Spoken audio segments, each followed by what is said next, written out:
Bismillahirrahmanirrahim. Innal hamdalillahi nahmaduhu wa nasta'inuhu wa nastaghfiruh wa na'udzu billahi min sururi anfusina wa sayyiati a'malina. Man yahdihillahu fala mudhillalah wa man yudlil fala hadiyalah. Asyhadu an la ilaha illallah wahdahu rabbil la syarikalah wa asyhadu anna Muhammadan abduhu wa rasuluhu alladzi la nabiyya ba'dah, amma ba'du. Alhamdulillah, pada malam hari ini kita akan mengkaji sirah daripada ashabi Rasulullah sallallahu alaihi wasallam, dan kita mulai dari khulafa ar-rasyidin. Kita tahu bahwa keutamaan khulafa'ur rasyidin disabdakan dalam hadis Nabi sallallahu alaihi wasallam, "Alaikum bi sunnati wa sunnatil khulafa'ir rasyidin." Wajib kalian untuk kembali kepada sunnahku dan sunnah khulafa' rasyidin. Dan khulafa' rasyidin yang dimaksud di sini adalah 4 orang yang pernah berjasa dalam Islam, dalam kepemimpinan di awal-awal Islam setelah Nabi sallallahu alaihi wasallam: Abu Bakar, Umar, Utsman dan Ali. Kita mulai daripada sejarah Abu Bakar Siddiq radhiyallahu anhu. Bicara tentang Abu Bakar Siddiq radhiyallahu anhu, menurut keyakinan ahli sunnah wal jamaah, bahwa Abu Bakar itu dianggap sebagai khairun nasi ba'dal anbiya, sebaik-baik manusia setelah para nabi, war rusul dan para rasul.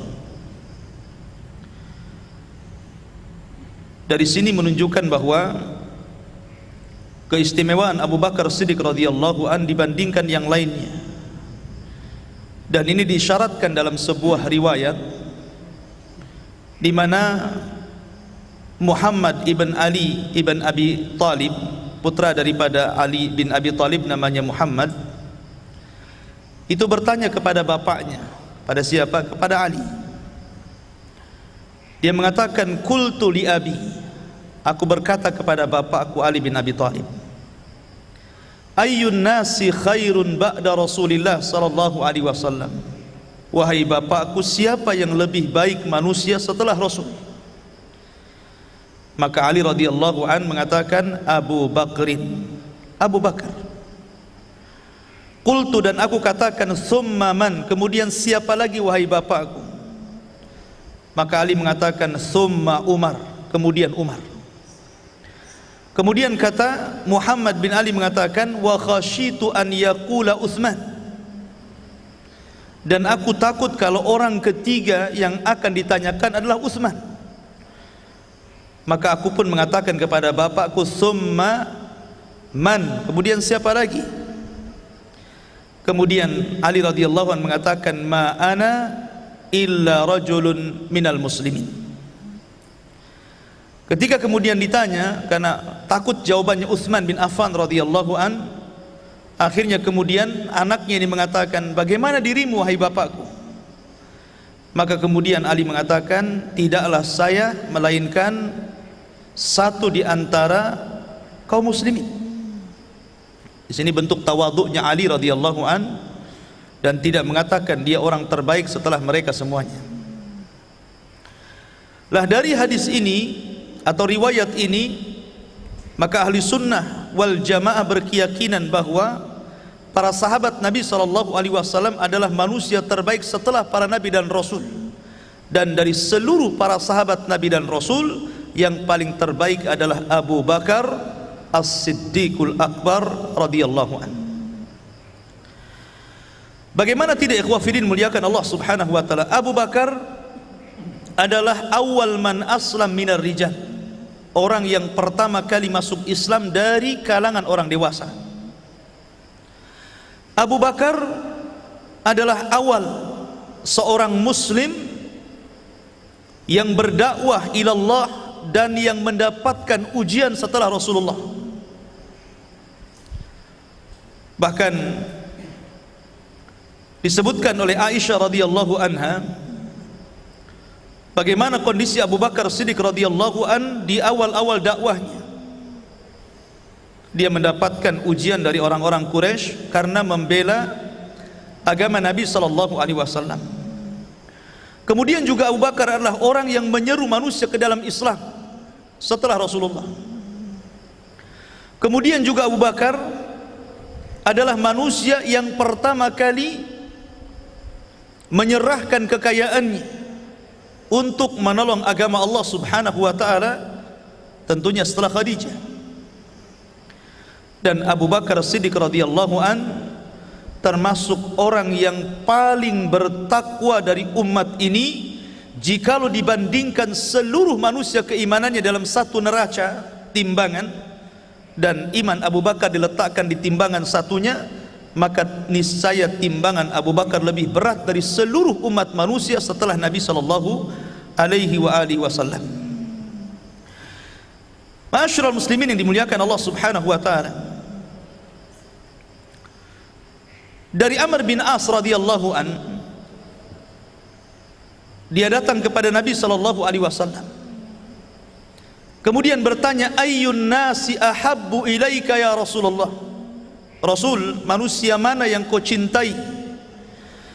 Maka Nabi SAW mengatakan Aisyah. Fakultu, dan aku katakan, kata Amr bin As, wa minar rijal, dan dari kalangan laki-laki siapa wahai Rasul? Maka Rasul mengatakan abuha, bapaknya. Dari sini ikhwafidin muliakan Allah Subhanahu wa taala, jelaslah bahwa posisi Abu Bakar adalah manusia yang paling dicintai Nabi sallallahu alaihi wasallam dari seluruh manusia yang ada sepeninggal Nabi sallallahu alaihi wasallam. Taib, kita akan mengenal Abu Bakar dulu sebelum kita beranjak kepada sirahnya. Istri-istri Abu Bakar. Abu Bakar memiliki 4 istri. Kemudian Allah karuniakan 3 anak laki-laki dan 3 anak perempuan. Istri pertama beliau namanya Qatilatu bintu Abdil Uzzah. Dari sinilah kemudian lahir putra beliau namanya Abdullah dan Asma.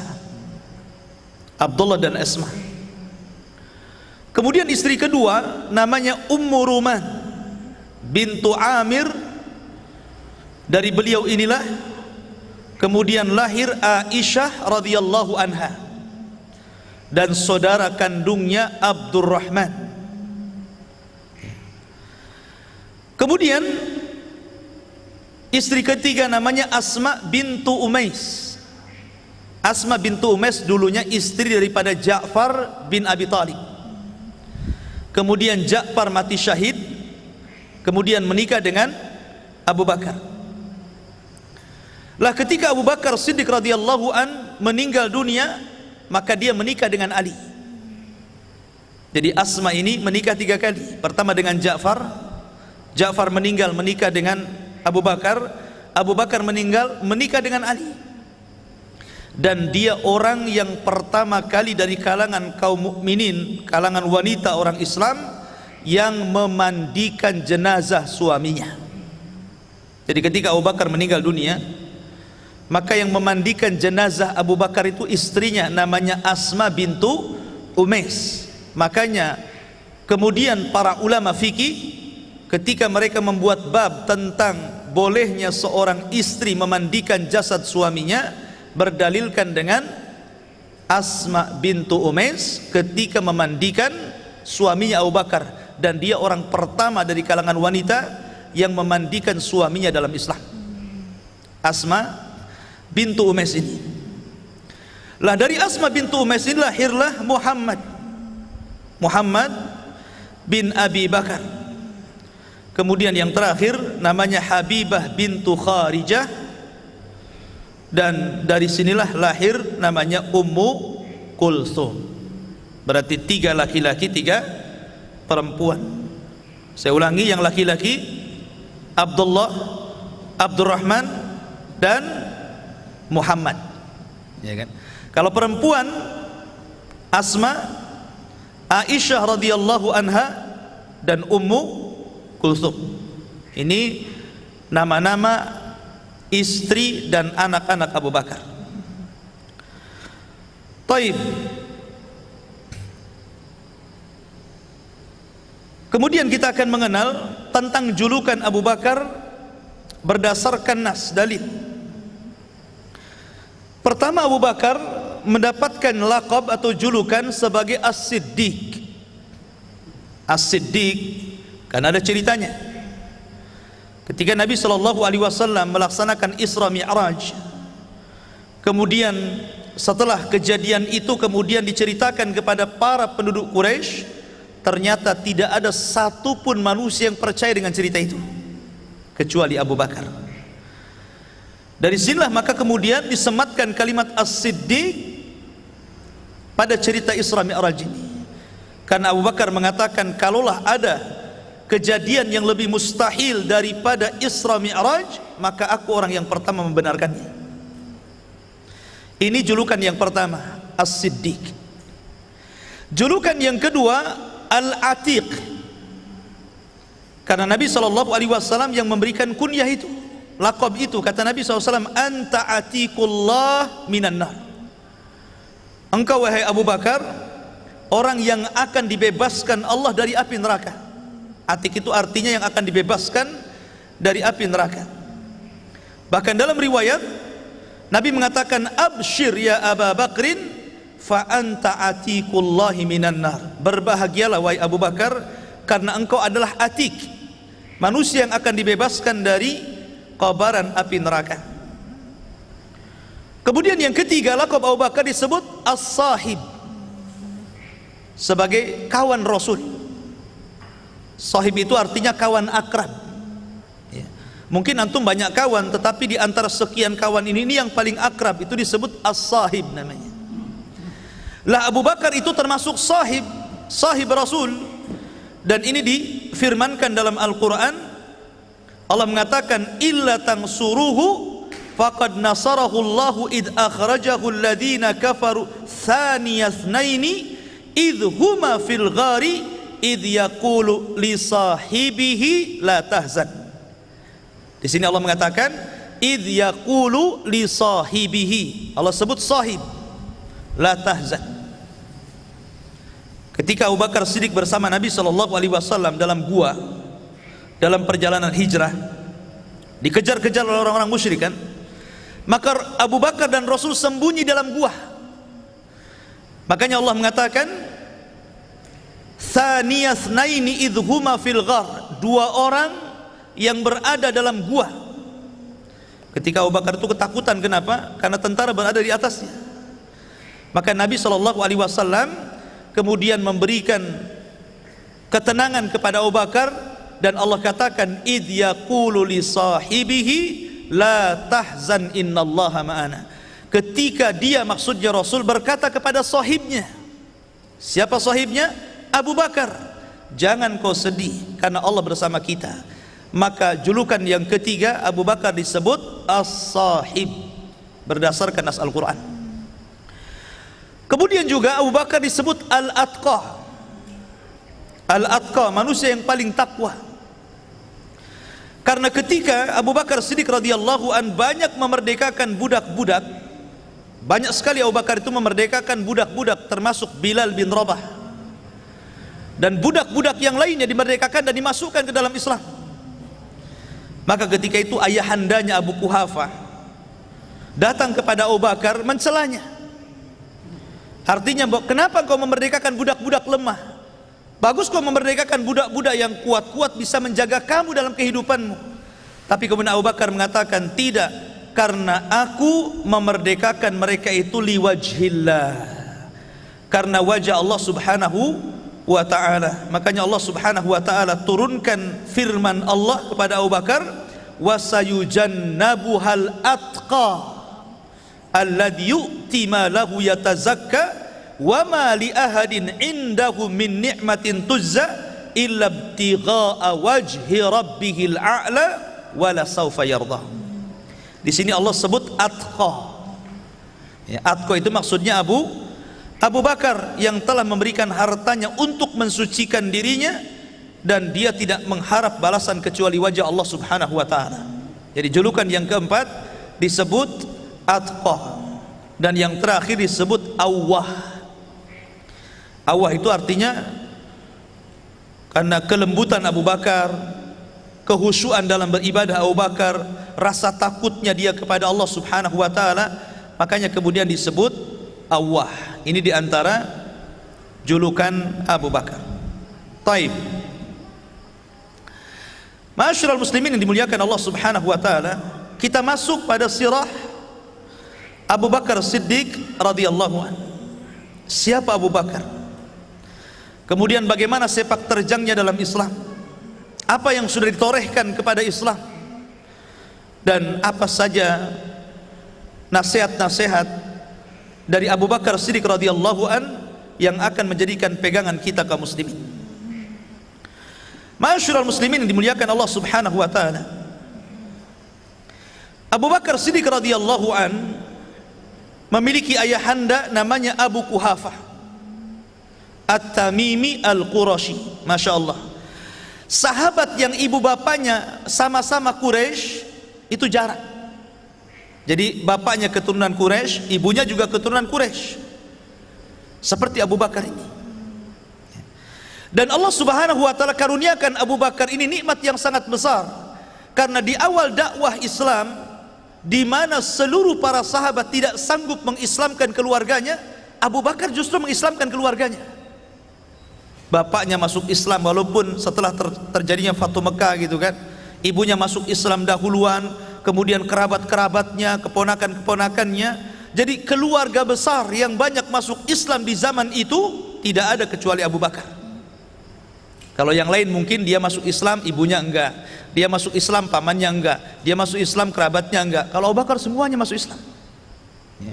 Menunjukkan apa? Kepiawaian dakwah Abu Bakar Siddiq radhiyallahu anhu. Ma'asyiral muslimin dimuliakan Allah Subhanahu wa taala, Abu Bakar Siddiq radhiyallahu anhu dia adalah seseorang yang disebut dengan Quraisy.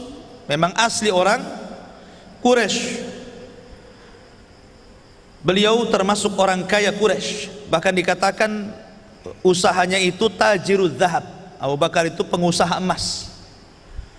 Jadi dia itu pengusaha emas besar, dan dia sangat disayangi orang-orang Quraisy karena kebaikannya bukan setelah Islam saja. Sebelum Islam juga sudah biasa sedekah dia itu. Sehingga kemudian nama Abu Bakar itu tidak dicela dari kalangan orang-orang Quraisy kecuali setelah dia mendakwahkan dakwah Islam, sama seperti Rasul. Lah Abu Bakar Siddiq radhiyallahu an dijelaskan selain dia juga memiliki sifat-sifat yang baik, dia dikenal sebagai alimul ansab. Jadi nasab-nasabnya orang Arab itu dia paham. Jadi ketika orang itu mencela nasabnya orang lain, Abu Bakar justru mempelajari nasabnya orang. Sehingga kalau ada masalah tentang nasab, mereka datang kepada Abu Bakar tuh. Kemudian meminta agar Abu Bakar itu menyelesaikan persoalan nasab mereka. Jadi Abu Bakar hafal tuh, kamu turunan siapa? Kita tidak tahu kakek buyut kita siapa, Abu Bakar malah tahu gitu maksudnya. Dia tahu paham si Anu ini keturunan si ini jatuhnya ke sini. Si Anu keturunan si ini jatuhnya ke sini. Orang Arab sendiri nggak paham siapa dia gitu loh. Abu Bakar tahu dia turunan siapa. Artinya dia alim dalam nasab. Wajar kalau kecerdasannya terlahir kepada putrinya Aisyah radhiyallahu anha, sehingga Imam Zuhri mengatakan kalaulah seluruh wanita Arab dikumpulkan untuk membandingi ilmu Aisyah, niscaya ilmu Aisyah menjangkau ilmu mereka semuanya. Saking cerdasnya Aisyah itu, ya karena melahirkan kecerdasan ayahandanya Abu Bakar Siddiq radhiyallahu anhu. Khotfidin muliakan Allah Subhanahu wa taala. Abu Bakar ini seorang tajir, seorang pedagang, sama dengan Nabi, seorang pedagang. Bahkan suatu ketika Abu Bakar pernah bersama Rasul dan juga bersama Abu Talib itu berdagang bersama-sama menuju Syam. Dari situlah kemudian Abu Bakar mimpi. Mimpinya kemudian diceritakan kepada Buhairah Rahib tentang Nabi SAW. Kemudian Buhairah Rahib mengatakan, jikalau mimpimu benar wahai Abu Bakar, niscaya engkau akan menjadi perdana menteri Nabi yang akan diutus itu, dan engkau akan menjadi sahibnya. Jadi sudah diramalkan itu ya. Dan rupanya apa yang dikatakan Buhairah Rahib menjadi sebuah kenyataan. Dan subhanallah ikhwafin dimuliakan Allah Azza wa Jal, Abu Bakar itu tidak pernah menyembah berhala. Tidak pernah menyembah berhala dia. Walaupun Abu Quhafah ini bapaknya selalu mengajari Abu Bakar menyembah berhala sejak kecil, tapi dia tidak mau, fitrahnya menolak. Satu contoh, dia sendiri cerita, Abu Bakar sendiri cerita dalam biografinya, aku dibawa kepada patung-patung bapakku. Fantalaqa bi, di sini ilal asnam, maka bapakku berjalan bersamaku menuju patung-patung. Faqala, maka bapakku mengatakan, hadhihi alihatuka ya Abu Bakrin, inilah Tuhan-Tuhanmu, sembah dia ya. Kemudian bapaknya pergi. Ketika bapaknya pergi, Abu Bakar kecil ini mendekati patung-patung itu. Kemudian mengatakan, inni ja'i fa'at'imuni, tolong aku ini lapar, aku minta makan. Kemudian inni ar faksuni, tolong aku ini pengen baju bagus, berikan baju yang bagus. Akhirnya Abu Bakar banyak memberikan permintaan kepada patung itu. Ya patung diminta, mana bisa. Akhirnya Abu Bakar marah karena nggak kunjung-kunjung dikabulkan permintaannya. Ambil batu, dilemparnya itu patung sampai pecah patungnya, persis seperti yang dilakukan Ibrahim kepada patung-patung Namrud. Marah Abu Bakar. Dari situlah kemudian Abu Bakar, saya yakin bahwa patung yang disembah oleh bapakku adalah Tuhan yang tidak bisa mendatangkan manfaat dan menjaga madarat. Sudah ragu dia, ya kan? Kemudian dalam suatu waktu ada seseorang yang mempertanyakan Abu Bakar, wahai Abu Bakar, kenapa engkau tidak menyembah Lata dan Uzza? Abu Bakar ini cerdas bertanya, siapa Lata dan Uzza itu? Kata orang ini mengatakan, Lata, Uzza itu anak perempuannya Allah. Kata Abu Bakar, kalau dia anak perempuannya Allah, siapa ibunya? Siapa ibunya? Maka orang-orang musyrik kemudian terdiam. Dari sini sekali lagi Abu Bakar makin ragu dengan keturunannya orang-orang musyrik. Maka dia pun tidak mau menyembah berhala. Selepas kejadian itu dia tidak pernah menyembah berhala. Dari situlah kemudian Abu Bakar terkadang dia bertanya kepada para rahib yang ada di Syam, karena dia waktu itu kan seorang pedagang, coba belajar agama Nasrani. Sehingga kemudian Abu Bakar itu memang terlahir hanif, tidak pernah menyekutukan Allah Azza wa Jalla. Bahkan dari segi akhlaknya sendiri, Abu Bakar itu tidak pernah meminum khamar. Padahal di zaman itu khamar sudah biasa jadi minuman. Ada sebabnya. Jadi Abu Bakar itu melihat ada orang sedang minum khamar, tiba-tiba habis minum khamar, orang ini karena mabok kemudian buang hajat. Setelah buang hajat, mungkin dia merasa bahwa orang mabok gitu kan, akhirnya diambil kotorannya, diletakkan di mulutnya. Dari situ Abu Bakar, wallahi orang yang minum khamar itu tidak punya akal. Dari sinilah Abu Bakar Siddiq radhiyallahu an tidak pernah meminum khamar dan tidak baik dalam Islam atau sebelum Islam. Tidak pernah menyembah berhala baik dalam Islam ataupun sebelum Islam. Dari sini bantahan kepada orang Syiah. Ketika mereka menyebutkan Ali radhiyallahu an dengan sebutan karramallahu wajhah. Tuh pernah mendengar kalimat itu? Ali radhiyallahu an karramallahu wajhah. Itu biasa disebut orang-orang Syiah seperti ini. Kenapa Ali radhiyallahu an disebut karramallahu wajhah? Allah muliakan wajahnya, karena mereka orang-orang Syiah mengatakan karena Ali tidak pernah menyembah berhala. Kita katakan Abu Bakar juga tidak pernah menyembah berhala. Utsman juga sama. Kenapa kemudian karramallahu wajahnya diberikan kepada Ali dan tidak diberikan kepada Abu Bakar? Tidak lain dan bukan ini karena gulu, karena ekstrim melampau terhadap imam-imam mereka, sehingga sampai menjadikan Ali itu di atas Tuhan oleh orang Syiah dan billah. Wafidin muliakan Allah Subhanahu wa taala. Abu Bakar Siddiq radhiyallahu an menjadi khilaf tentang apakah dia orang yang pertama masuk Islam dari kalangan orang dewasa ataukah Waraqah bin Naufal. Karena kita tahu bahwa ketika wahyu turun mengangkat Rasul menjadi nabi dengan turunnya surat Iqra, Khadijah ini pernah membawa Rasul kepada siapa? Kepada Waraqah bin Naufal. Dan Waraqah bin Naufal beriman kepada Rasul, bahkan mengatakan, kalau seandainya, kata Waraqah, aku masih hidup ketika kaummu mengusir kamu, maka aku yang akan membelamu. Dari sini menunjukkan bahwa Waraqah beriman kepada Rasul. Sehingga kemudian terjadi khilaf ulama, apakah Abu Bakar Siddiq ini orang yang pertama kali masuk Islam dari kalangan orang dewasa, ataukah Waraqah bin Naufal? Ada yang mengatakan Waraqah, ada yang mengatakan Abu Bakar. Tapi yang masyhur adalah Abu Bakar, karena Waraqah ini beriman kepada Rasul sebelum Rasul menyampaikan dakwahnya, sebelum Rasul mengajak orang masuk Islam. Baru diangkat jadi nabi kan, tapi belum mengajak orang. Tapi Abu Bakar Siddiq radhiyallahu anhu masuk Islam ketika Rasul pertama kali mengajak dia masuk Islam. Dia tidak ada keraguan dalam hatinya, tidak ada keraguan sama sekali.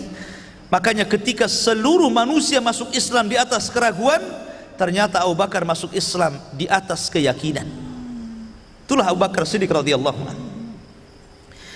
Wa fidin muliakan Allah Subhanahu wa taala. Bahkan bukan hanya itu saja, disebutkan dalam sebuah riwayat yang dikeluarkan Imam Ahmad dalam musnadnya dan Imam Ibnu Majah dari Abdullah bin Mas'ud radhiyallahu anhu, dia mengatakan, awal man adharal Islam sab'atu, bahwa orang-orang yang pertama-tama menampakkan Islam di mata manusia 7 orang. Ini pertama kali. Pertama Islam muncul, yang menampakkan keislaman itu 7 orang. Kemudian Abdullah bin Mas'ud mengatakan pertama Rasul sendiri. Kemudian kata dia yang kedua Abu Bakar. Kemudian Ammar ibn Yasir. Kemudian ibunya siapa? Sumayyah. Kemudian selain ibunya bapaknya Yasir kan itu. Kemudian Suhaib, kemudian Bilal dan Mikdad. Ini sahabat-sahabat yang pertama kali menampakkan keislamannya. Rasulullah, Abu Bakar, keluarga Ammar bin Yasir, termasuk Ammar, Yasir dan Sumayyah ibundanya. Kemudian Bilal bin Rabah, kemudian Suhaib Ar-Rumi, kemudian Miqdad ibn Aswad. Dan subhanallah, kalau Nabi SAW ada yang melindungi. Siapa yang melindungi? Paman-pamannya. Kalau Abu Bakar ada yang melindungi, siapa? Kabilahnya. Yang jadi masalah selain keduanya, maka mereka mendapatkan azab yang luar biasa dalam Islam. Bilal, antum sudah tahu kisahnya. Suhaib, antum sudah tahu kisahnya. Miqdad, mereka tidak lepas daripada ancaman orang-orang Quraisy. Ma'asyiral muslimin yang dimuliakan Allah Subhanahu wa taala. Kemudian Abu Bakar Siddiq radhiyallahu anhu setelah dia masuk ke dalam Islam, mulailah dia melancarkan dakwahnya. Subhanallah, Abu Bakar ini kan orangnya lembut, beda dengan Umar ya. Sehingga ketertarikan orang untuk masuk ke dalam Islam itu mudah, karena kelembutan Abu Bakar kepada manusia dalam berdakwah. Makanya kemudian dari dakwahnya Abu Bakar ini banyak sekali masuk Islam. Satu yang masuk Islam di tangan Abu Bakar adalah Zubair bin Awwam, kemudian Utsman bin Affan, kemudian Talha bin Ubaidillah, kemudian Sa'd bin Abi Waqqas, kemudian Abdurrahman bin Auf. Dan ini masuk dalam 10 sahabat yang dijanjikan masuk surga, termasuk Utsman bin Mad'un ya, Utsman bin Mad'un, kemudian Abu Ubaidah ibnul Jarrah, kemudian Arqam bin Abi Arqam yang kemudian rumahnya dijadikan markas dakwah di Mekah.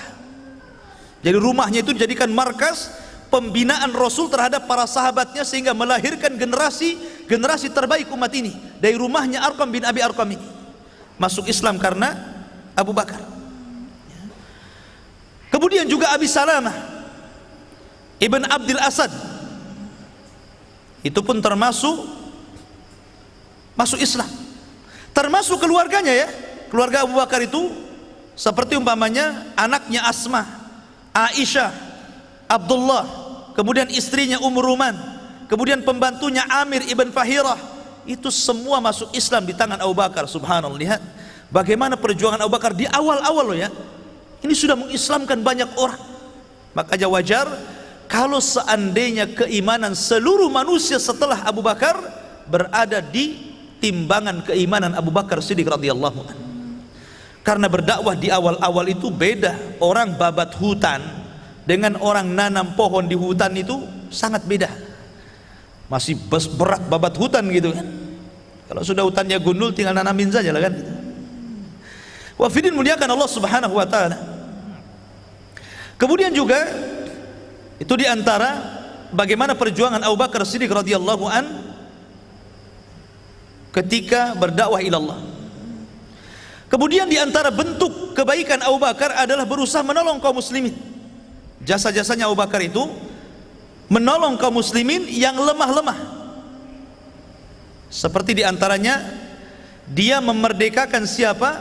Bilal bin Rabah. Ketika itu Bilal disiksa oleh siapa?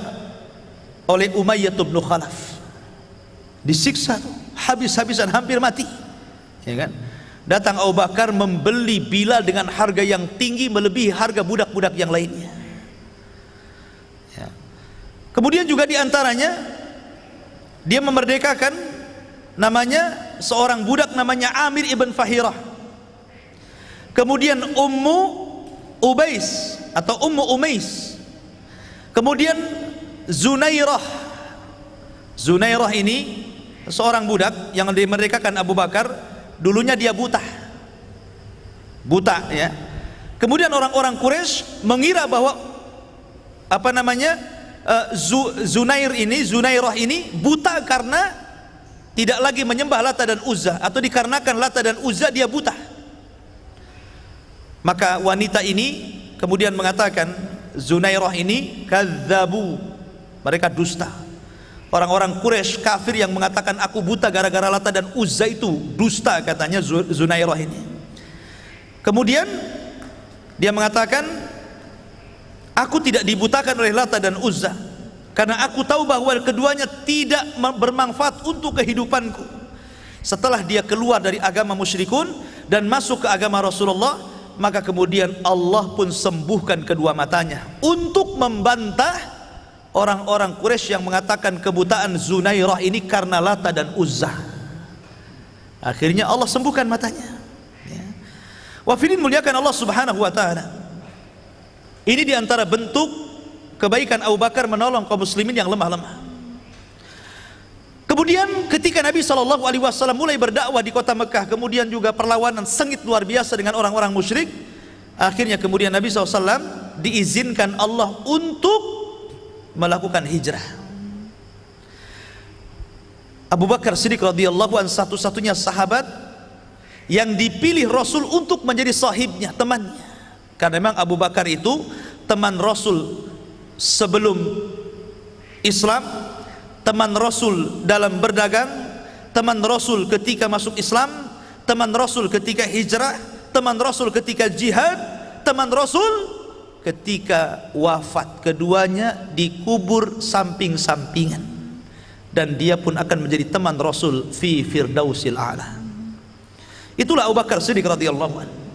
Jadi ketika keduanya kemudian hijrah menuju Madinah, peran keluarga Abu Bakar itu tidak bisa dilupakan dalam perang hijrah. Kenapa? Karena seluruh keluarganya berperan menyelamatkan Nabi SAW. Anaknya Asma berperan sebagai apa? Pembawa makanan. Ya, perempuan loh ya. Dia sudah dikasih tahu oleh bapaknya, nanti saya akan berhenti di titik-titik ini. Maka kamu kirimkan makanan ke titik-titik ini. Hari ini jam sekian, jam sekian. Perempuan Asma binti Abi Bakar. Kemudian peran Abdurrahman, dia menjadi jasus mata-mata Rasul sallallahu alaihi wasallam dan bapaknya. Jadi dia yang menginformasikan gejolak-gejolak yang terjadi di orang-orang Quraisy. Jadi kalau ada apa-apa dia langsung memberitahu. Dulu nggak ada WA, ikhwan. Oh, dulu WA senang kan, ada masalah ini, pakai Facebook, dijapri gitu kan. Dulu nggak bisa. Ya kalau ngasih informasi dicari kan begitu, berjalan berhari-hari. Kemudian setelah berikan informasi balik lagi ke Mekah, dan dia harus menyelamatkan diri, kalau bisa-bisa dia dibunuh orang. Ya. Kemudian juga budaknya Abu Bakar, Fahirah tadi, dia sebagai penggembala kambing, jadi ikut kemana-mana bawa kambing, pura-pura apa? Pura-pura menggembala kambing. Jadi kalau ada gelagat nggak baik, dia akan berikan isyarat. Tuh, lihat, di sini strategisnya Nabi SAW dengan Abu Bakar kan. Sebenarnya ikhwan, peristiwa hijrah itu bisa saja Rasul SAW diperjalankan seperti peristiwa Isra kan, bisa kan? Kenapa Nabi SAW tidak seperti Isra saja naik buruk dari Mekah ke Madinah kan selesai? Kenapa mesti harus ada taktik-taktik perjalanan gitu kan? Harus ini yang berperan, itu yang berperan, ini yang berperan. Kenapa mesti seperti itu? Nabi diajarkan Allah Subhanahu wa taala untuk tawakal. Untuk mengajarkan sebenar-benarnya tawakal itu seperti apa.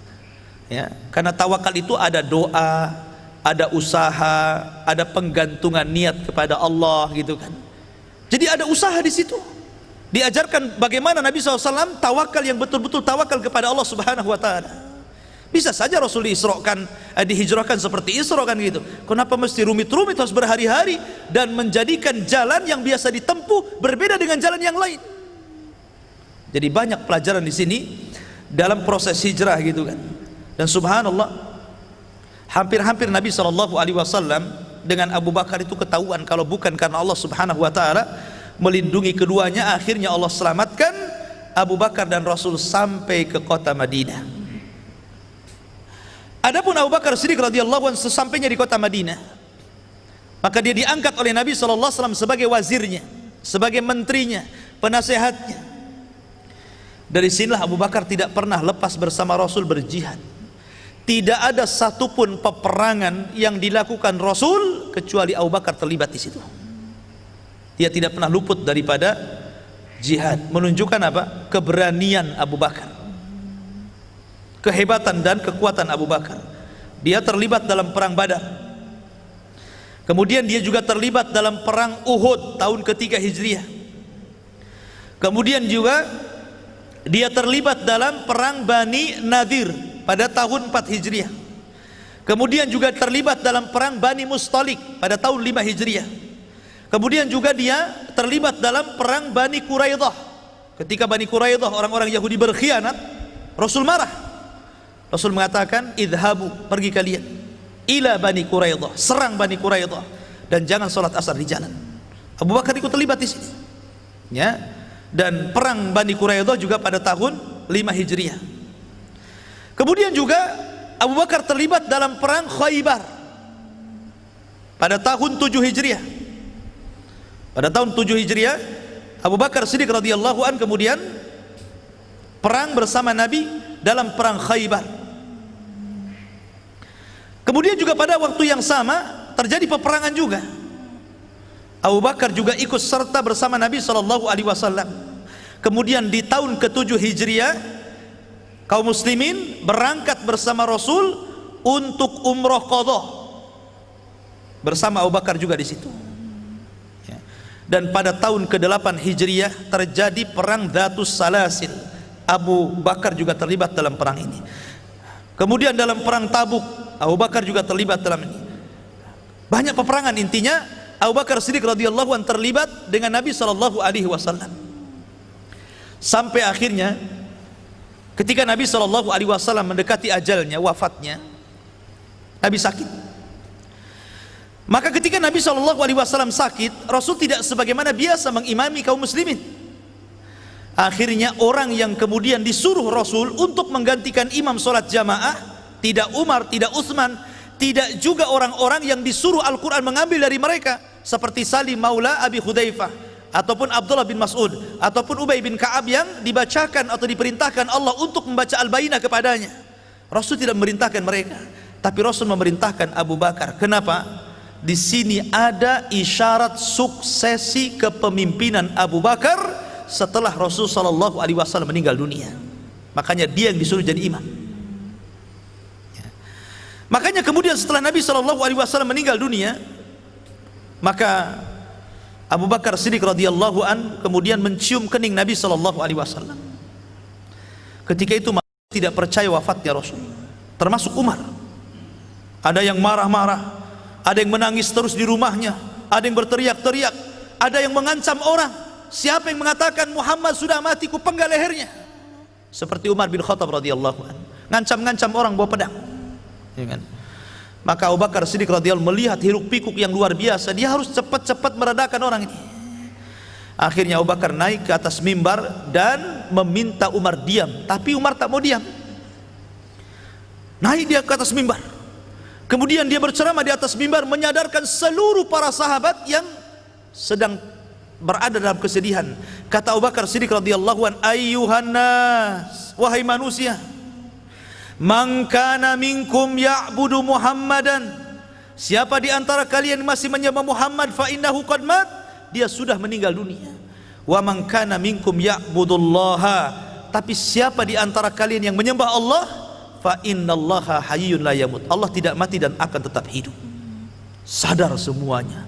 Kata Anas bin Malik, demi Allah, ketika Abu Bakar kemudian setelah ceramah membacakan ayat wa ma Muhammadun illa rasulun qad khalat min qablihi rusul afa immata au qutilan qalabtum ala aqabikum wa man yanqalib ala akibaihi fala yudurrullaha syai'a wa sayazzillahu syakirin. Kata Anas, demi Allah, seolah-olah ayat ini turun barusan, padahal ayat ini sudah turun sejak Rasul SAW masih hidup, mengingatkan bahwa tidak benar apa yang dilakukan para sahabat. Tidaklah Muhammad, kata Allah, melainkan sama seperti Rasul-Rasul yang lainnya. Apakah kalau dia mati atau dibunuh, kalian akan murtad kembali? Sesungguhnya orang yang murtad tidak akan memadaratkan Allah sedikit pun, karena Allah hanya akan membalas orang-orang yang bersyukur akan nikmatnya saja. Ayat ini menyadarkan semua para sahabat. Lah ketika itu ikhwan, Rasul meninggal dunia, heboh. Karena apa? Sahabat Ansar memilih Sa'd bin Ubadah untuk menjadi pengganti Rasul. Orang Quraisy, orang-orang Muhajirin mencalonkan jagonya masing-masing. Ini jasad Rasul belum dikubur. Orang sudah heboh tentang khilafah. Kenapa? Karena menguburkan jasad Rasul tidak lebih penting daripada urusan khilafah. Alasannya apa? Kalau seandainya jasad Rasul dikubur sementara para sahabat sedang berselisih, maka ini tidak baik untuk jasad Nabi. Sehingga mereka harus menyatukan suara kaum muslimin dulu di satu suara, di satu imam, baru kemudian mereka menguburkan jasad Rasul. Makanya Rasul meninggal di hari Senin, baru dikuburkan di hari Rabu. 3 hari jasad Rasul. Ya.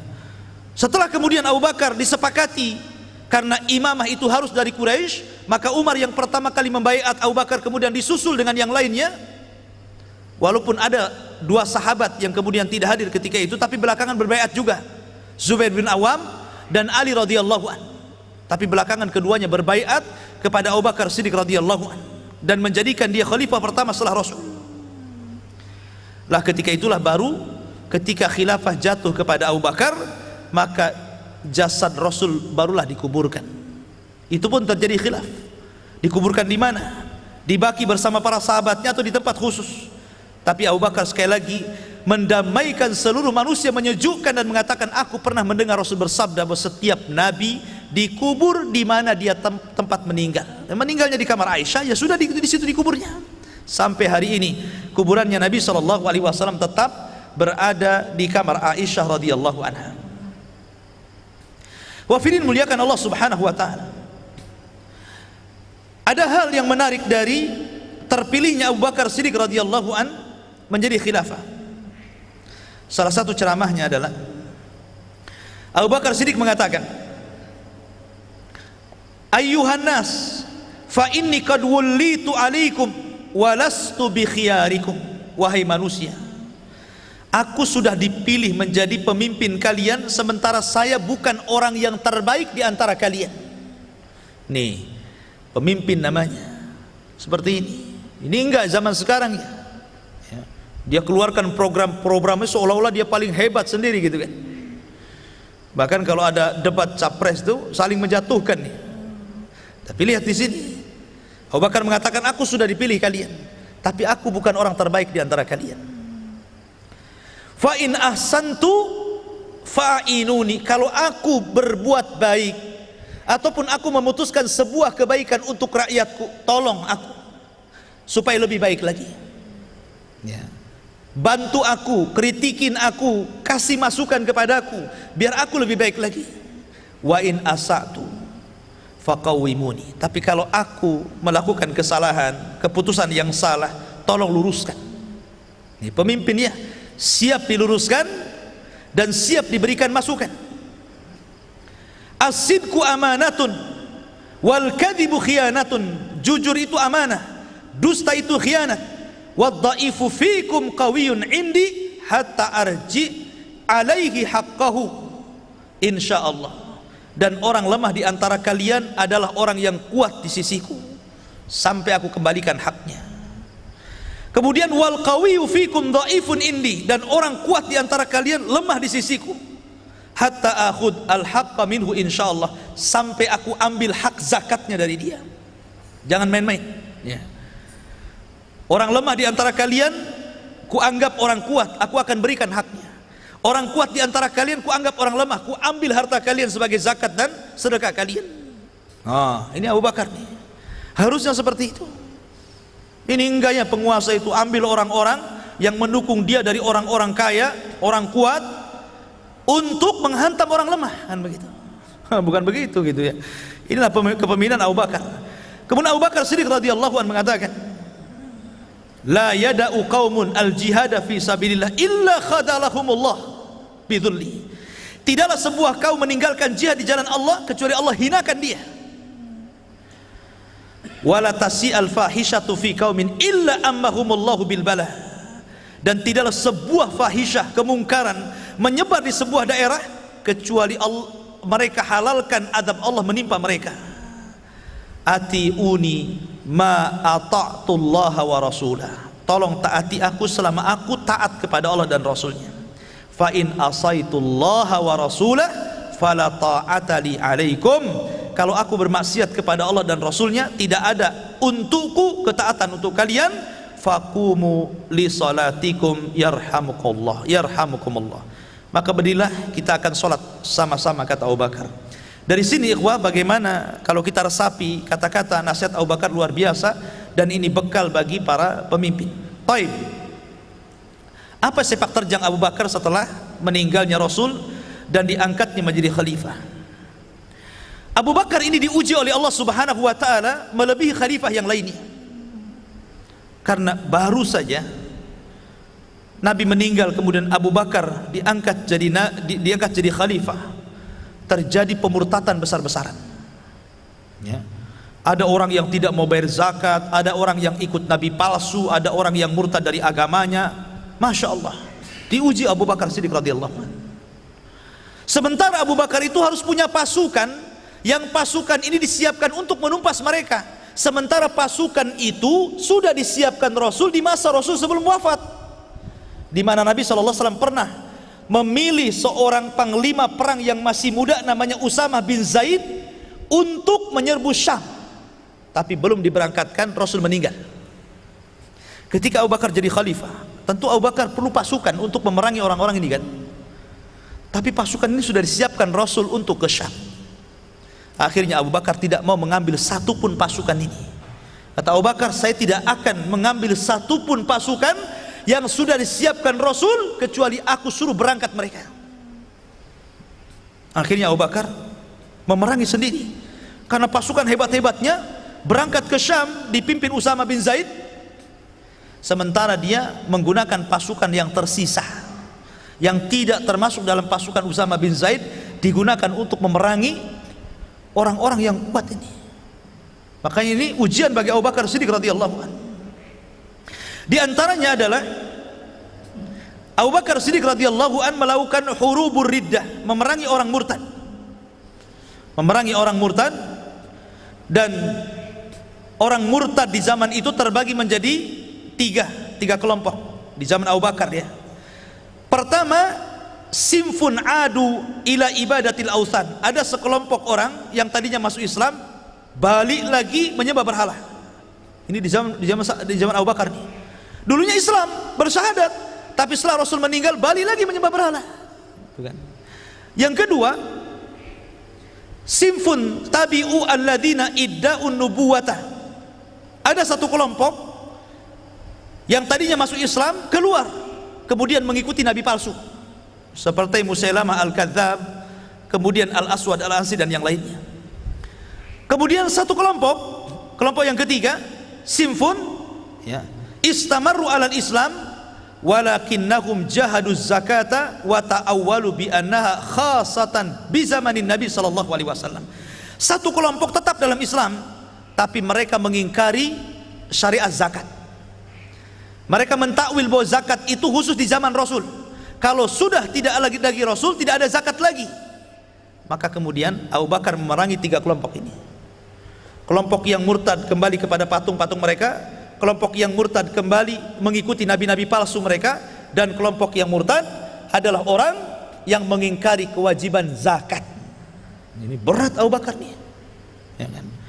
Dari itulah kemudian Abu Bakar Siddiq radhiyallahu satu persatu memerangi mereka. Pertama, Nabi SAW mengutus tentara untuk memerangi orang-orang murtad. Di antaranya Abu Bakar Siddiq radhiyallahu mengutus Khalid bin Walid, yang dikepalai Khalid bin Walid ya, kepada Yamamah, memerangi siapa? Musailamah al-Kadzdzab. Jadi Abu Bakar memilih Khalid untuk menjadi panglima perang untuk menumpas pasukan Musailamah al-Kadzdzab di Yamamah, di Yaman. Akhirnya Musailamah al-Kadzdzab meninggal dalam peperangan di Yamamah di tangan siapa? Wahsy, budaknya Hindun. Karena Wahsy ini pernah membunuh orang yang paling dicintai Rasul, Hamzah. Akhirnya dia ingin membalas dengan balasan yang baik dengan membunuh orang yang dibenci Nabi, Musailamah al-Kadzdzab. Wahsy ini ya, satu sisi dia pernah membunuh orang yang dicintai Rasul, di sisi lain dia pernah membunuh orang yang paling dibenci Rasul. Jadi kosong-kosong ya. Wahsy, dan itu dalam pasukan siapa? Pasukan Khalid memerangi Yamamah yang diutus oleh Abu Bakar Siddiq radhiyallahu an. Kemudian juga Abu Bakar Siddiq radhiyallahu an mengutus pasukan lain untuk memerangi nabi-nabi palsu seperti Al-Aswad al-Ansi yang mengaku nabi juga. Al-Aswad al-Ansi mengaku nabi, maka Nabi SAW mengutus Abu Bakar Siddiq radhiyallahu anhu mengutus manusia ke Son'ah. Ketika itu berhasil ditaklukkan dan dibunuh Al-Aswad al-Ansi oleh pasukan Abu Bakar Siddiq radhiyallahu anhu. Kemudian juga Abu Bakar Siddiq mengutus juga pasukan ke nabi palsu lain.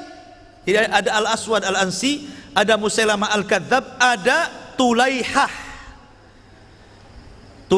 al-Asadi, itu nabi palsu juga, Ibn Khuwailid ya. Jadi banyak nabi palsu di zaman Abu Bakar ya, dan mereka masing-masing punya kabilah, punya pasukan masalahnya kan. Jadi Abu Bakar itu mengutus beberapa utusan, kau perangi sana, yang satu nabi palsu yang di sana, kau perangi yang di sana, kau perangi yang di sana. Akhirnya ditumpas satu-satu. Masya Allah, Abu Bakar dalam waktu yang singkat bisa memberantas nabi palsu. Abu Bakar itu kan gak lama menjadi khalifah, 2 tahunan ya. Dalam waktu yang sesingkat-singkatnya itu dia gak pernah merasa aman, perang aja itu. Jadi gak pernah tenang Abu Bakar itu, dari mulai jadi khalifah sampai meninggal perang terus. Makanya wajar kalau seandainya kemudian dikatakan Islam ini ditolong oleh 2 manusia. Pertama Abu Bakar Siddiq pada zaman ketika banyak orang murtad, yang kedua oleh Ahmad bin Hanbal ketika orang diuji tentang Al-Quran apakah makhluk atau bukan makhluk ya. Ini bagaimana perjuangan Abu Bakar Siddiq radhiyallahu an, luar biasa. Bahkan di sana juga Abu Bakar mengutus utusan untuk memerangi nabi palsu, nabi perempuan. Ada juga nabi perempuan di zaman itu, namanya Sajah.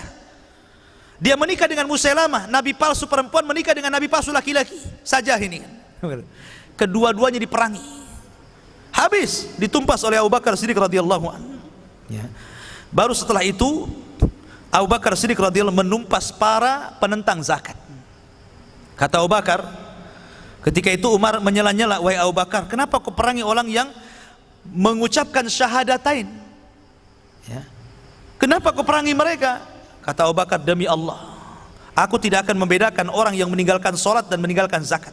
Kalau dahulu mereka pernah menyerahkan zakat di hadapan Rasul, kemudian mereka menolak zakat di hadapanku, ku tumpas mereka, ku perangi mereka, kata Abu Bakar. Sehingga dari situ mereka ditumpas semuanya. Akhirnya betul-betul murni kembali Islam seperti di zaman Rasul. Yang murtad-murtad sudah diperangi semuanya, yang menentang zakat diperangi semuanya. Akhirnya ketika Islam mulai kembali murni ke zaman Rasul, Abu Bakar Siddiq radhiyallahu an dipanggil oleh Allah Subhanahu wa taala dan meninggal dunia. Wafidin muliakan Allah Subhanahu wa taala. Kemudian di antara kekuasaan Abu Bakar Siddiq radhiyallahu an, Abu Bakar Siddiq radhiyallahu an di zamannya Fathul Irak pernah membebaskan kota Irak. Jadi Abu Bakar Siddiq radhiyallahu an mengutus dengan pimpinan Khalid bin Walid ke Yamamah, ya. Kemudian setelah menumpas Musailamah Al-Kadzdzab di Yamamah di Yaman, maka Abu Bakar meminta kepada Khalid untuk mengarahkan pasukan ke Irak. Jadi pertama memerangi Musailamah Al-Kadzdzab, habis itu pasukan mengarah ke mana? Ke Syam, ke Irak, dan ditaklukkan Irak di tangan Khalid ibn Walid. Ya. Dari sini menunjukkan bahwa Abu Bakar Siddiq radhiyallahu an juga menaklukkan negeri-negeri, gitu maksudnya ya. Termasuk Irak, itu juga di tangan Abu Bakar Siddiq radhiyallahu an. Termasuk juga banyak tempat Yaman ditaklukkan di masa Abu Bakar kan. Termasuk Oman, termasuk daerah-daerah yang mendekati Mesir, itu semua ditaklukkan di masa Abu Bakar. Jadi peluasannya itu mulai dari zaman Umar bin Khattab yang akhirnya meluaskan pembebasan kota-kota kafir itu sampai seluas-luasnya di zaman Umar itu. Ya wajar, Umar itu agak lama masalahnya kan gitu. Kalau Abu Bakar kan sebentar. Kalau seandainya Abu Bakar dikasih kekhilafahan juga lebih lama, 10 tahun sampai 15 tahun, mungkin juga akan meluas kemana-mana gitu kan. Tapi Abu Bakar tidak lama. Sehingga kemudian pada bulan Jumadil Akhir tahun 13 setelah hijrah Nabi SAW, maka Nabi SAW, kemudian Abu Bakar Siddiq radhiyallahu an mandi di tengah malam. Kemudian disebabkan mandi itulah dia sakit parah. Kemudian Allah Subhanahu wa taala izinkan dia untuk berpulang ke rahmat Allah. Rahimallahu Abu Bakrin As-Siddiq radhiyallahu an. Ini di antara kisah, sekelumit kisah Abu Bakar Siddiq radhiyallahu an. Mudah-mudahan ada manfaatnya yang sedikit ini. Subhanakallah bihamdika, asyhadu an la ilaha illa anta astaghfiruka wa atubu ilaik. Allahu ta'ala alam. Assalamualaikum warahmatullahi wabarakatuh.